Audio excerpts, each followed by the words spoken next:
at 5th Avenue and 8th Street after damage was discovered yesterday. The church Facebook page says an oven door in the kitchen was shattered and food was tossed around. Candle, oil, and fire extinguishers were sprayed all over the carpet and pews. They say they may need to replace microphones and electronics as well as some brass items. There's no dollar amount in the damage listed yet. No word on any arrests either. A 19-year-old man accused in a Fargo murder now facing similar charges in the Twin Cities. Fabian Scott was charged with murder yesterday in Hennepin County. Minneapolis police say he fired shots out of a car window in January in what they think was a gang-related or territory dispute. A 15-year-old was killed in that shooting. Scott is also accused of killing 16-year-old James Moore of West Fargo in May in what police say was a drug deal gone wrong. Cass County officials say despite the new charge in Minneapolis, Scott's North Dakota case will be prosecuted first. One man has been arrested and police say they are looking for 2 more suspects in connection to an armed robbery in South Fargo on Tuesday night. 31-year-old Emmanuel Toe is in jail for robbery and on an outstanding warrant.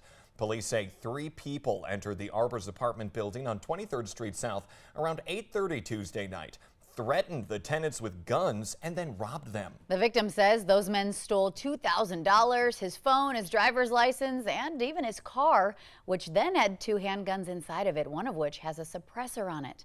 While investigating, officers say they did hear gunshots, but they found no evidence or any further victims. 6:50, let's get a check of your fast track forecast with Lisa Green. Lisa, still a bit hazy, but we might be breathing a little easier.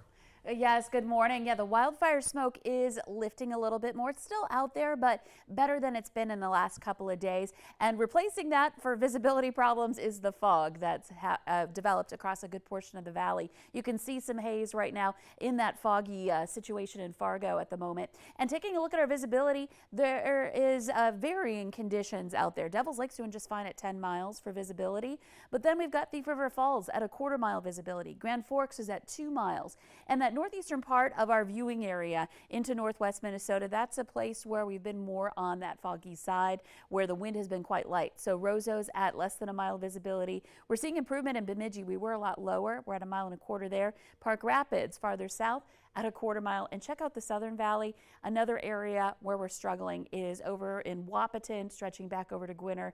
Both locations reporting 0 for visibility right now. So easy does it. Be careful out there. Make sure you're taking that extra look before you pull out into traffic and keep those headlights on even as that sun is coming up here in Fargo in just a couple of minutes. So here's a look at our temperatures. It's really chilly in spots. We're looking at 36 degrees in Wadena. We're not used to this. It's a little chilly there. Over to the west, it's a little milder. We're into the 40s, 47 in Fargo. Even Devil's Lake at 55 degrees. That's where the south wind has started to kick in. So already starting to see some turnaround there. But meanwhile in the east, it's pretty chilly again. We're looking at Roseau at 36 degrees currently. So definitely a taste of fall this morning. Radar satellite map looking nice and quiet. Out at the bus stop, the kids may want the jacket. Temperatures again, mainly in the 40s with a few 30-degree temperatures. And then this afternoon, see that wind turning southerly, and that will help to start turning around our temperatures. We'll see numbers back into the 70s in most areas this afternoon. Should be pretty pleasant. Friday, warming up a little bit more, getting into more upper 70s to low 80s.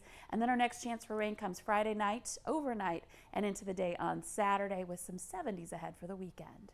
Otherwise, that really crisp, cool fall feeling today. Yeah, you know, it feels like it. It looks like it. We get fog a lot more in that transitional time in fall and spring season. So definitely getting a taste of it today. Yeah, thank you, Lisa. Yeah, great reminder there. A West Fargo man now facing child pornography charges for allegedly recording videos of young girls in public places like stores, parks, and even on the sidewalk. Police say a search warrant at the home of Ryan Joyce then uncovered thousands of images and videos of child porn. Court documents say the files are from 2020 to 2023 and involve children as young as 3 years old. And a 29-year-old man from Lisbon, North Dakota, going to prison for 40 years for sexually exploiting a minor and distributing child pornography. Craig Gregor was sentenced yesterday. The investigation revealing he repeatedly filmed himself sexually abusing a 6-year-old child, later sharing those videos with others online. Disturbing details are being released regarding a Fargo man who is accused of domestic violence and animal cruelty. Investigators allege he choked a kitten before putting it in a microwave where the animal died. Carlos Perez is charged with aggravated assault, animal cruelty, domestic violence, and interfering with an emergency call. Police were called to a home on Sunday where a woman said she had been abused by Perez several times over the last few weeks. Officers noted visible bruising on the woman's face and arm. A foster home will be moving into a South Fargo neighborhood despite pushback from the Homeowners Association. City commissioners approved that move in a 3-2 vote last night. The foster home is going up in the Golden Valley neighborhood near Davies High School. Giselle Ashimwe, an Ascension nurse, is behind this project. She says she wants to build a space that feels like a home for older adults and people with disabilities. There will be a caretaker on site at all times because up to 4 people could be living in that home at a time. Ashimwe says she had to apply for a conditional use permit. However, the Golden Valley HOA opposes the project, saying that it goes against the neighborhood covenant, which only allows for single-family homes. Several people voiced their concern to city leaders, including the next-door neighbor. There are a lot of people that I encounter while working that they're in their mid-30s, 40s, and all of a sudden they get a stroke. And all of a sudden they cannot go back home. And I've seen how hard it is for them. And it's like, I want to go back home. I don't want to go to a nursing home. Such facilities may be needed in the scope of FARGO development, but it seems to me that the city should be proactive in planning and designating locations for such businesses, and they are businesses, not having them pop up next to property owners. The HOA suggested putting the power in the neighbors' hands and taking a vote. However, commissioners say it's important to allow all people with disabilities to live in all types of neighborhoods rather than putting them in traditional care facilities. A social media challenge took a dangerous turn in Fergus Falls and serves as a big reminder to parents about internet safety. Authorities say a child had a bad reaction after ingesting the One Chip Challenge, and an ambulance had to be called. The One Chip Challenge involves eating a corn chip that's covered with one of the spiciest peppers. Now, authorities say that the chip challenge can be found at several locations, including gas stations. It does come with a warning label, however, that it is intended only for adults. Minnesotans who are running low on their at-home COVID tests can now restock through the state health department. The state is offering free tests again. Residents in Minnesota are eligible for 8 free at-home rapid tests each month while supplies last. You can hop onto the health department website to order or give your local one a call. The Fargo School District throwing a big back-to-school bash later on today for students, parents, and staff. It happens from 5:30 to 8 at Dill Hill. It's just south of Island Park in downtown Fargo. There will be free food, giveaways, and some good music. And Greater Moorhead Days starts its 10-day run today with Cruise Night. It runs from 5 to 8:30 at the Moorhead Center Mall North parking lot. Tomorrow there will be a parade at 6 in the evening on 20th Street South from 28th to 14th Avenue, so watch out for those road closures. There are also canoe and kayak rentals and a concert in Memorial Park on Saturday, and that popular medallion hunt will start on Monday. You can check out the rest of the celebration events on our VNL News app. But wait, that's not all. It sure isn't. It's a big deal in Grand Forks, and it's happening today. It's the world's largest French fry feed. It's happening at University Park as part of Potato Bowl Week. There are many other events, including a parade on Saturday morning, all leading up to the Potato Bowl USA football game. That's taking place on Saturday afternoon.